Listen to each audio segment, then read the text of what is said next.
नमस्कार दोस्तों, आज के इस वीडियो में हम जितिया व्रत की कथा लेकर आए हैं। नर्मदा नदी के पास कंचन बाटी नाम का एक नगर था। वहाँ के राजा मलय केतु थे। नदी के पश्चिम दिशा में मरुभूमि थी जिसे बालू हटा कहा जाता था। वहाँ विशाल पाकड़ का एक पेड़ था। उस पेड़ पर एक चील रहती थी। उसी पेड़ के नीचे खोखर था जिसमें सियारिन रहती थी। चील और सियारिन में गहरी मित्रता थी। एक बार दोनों ने मिलकर कुछ स्त्रियों को जिउतिया व्रत करते हुए देखा। तब उन्होंने जितिया का व्रत करने का संकल्प लिया।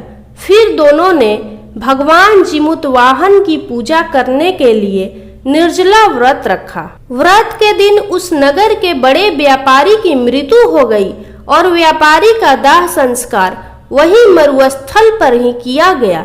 दिन बीतने के बाद जब रात हुई तब वहाँ मौसम खराब हो गया। बिजली कड़कने लगी और बादल भी गरजने लगे। वहाँ पर बहुत बड़ा तूफान आ गया था। सियारिन को अब भूख लगने लगी।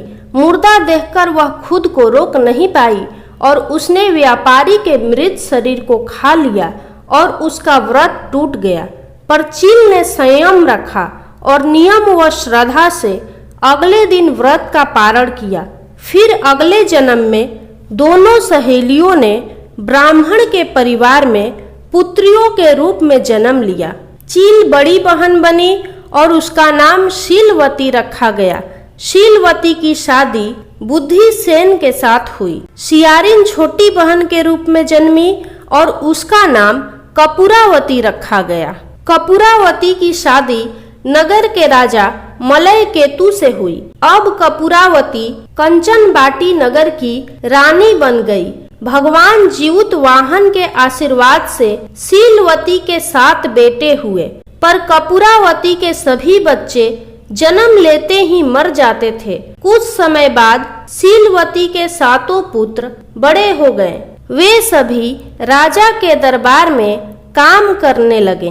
कपूरावती के मन में उन्हें देखकर ईर्ष्या की भावना आ गई और उसने राजा से कहकर शीलवती के सभी पुत्रों के सर कटवा दिए और उन्हें 7 नए बर्तन मंगवाकर उसमें रख दिया और लाल कपड़े से ढककर शीलवती के पास भिजवा दिया।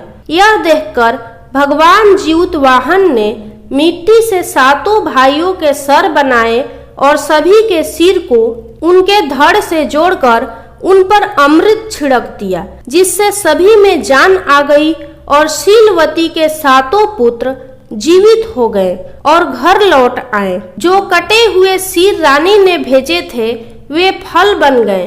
दूसरी ओर रानी कपूरावती बुद्धिसेन के घर से पुत्रों के मृत्यु का समाचार सुनने के लिए व्याकुल थी। जब बहुत देर तक कोई समाचार नहीं आया तो कपूरावती स्वयं ही बड़ी बहन के घर चली गई। वहां सबको जीवित और खुश देखकर वह बेहोश हो गई।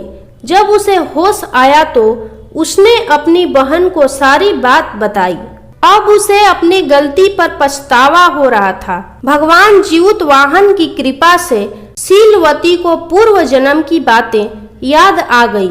वह कपूरावती को लेकर उसी पाकड़ के पेड़ के पास गई और उसे सारी बातें बताई।